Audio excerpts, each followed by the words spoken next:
will talk about how can you fix this problem or know how you can do that on your Clash Royale app. So all you have to do, so you just click here on settings, click on it here. When you just click on settings, it's going to show for you list like this here. So then you go down, just keep going down, then you click here on apps, then you come to apps list here, and here you're looking for Clash Royale app, or just click on search, then here add Clash Royale app. It's going to show for you like this, click on it.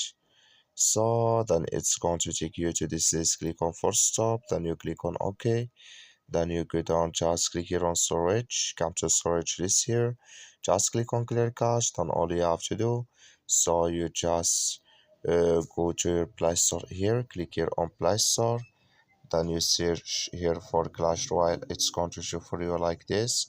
You will find here update, click on it, and it's going to work with you. That's all you have to do. Thank you for watching. Don't forget to support us by liking.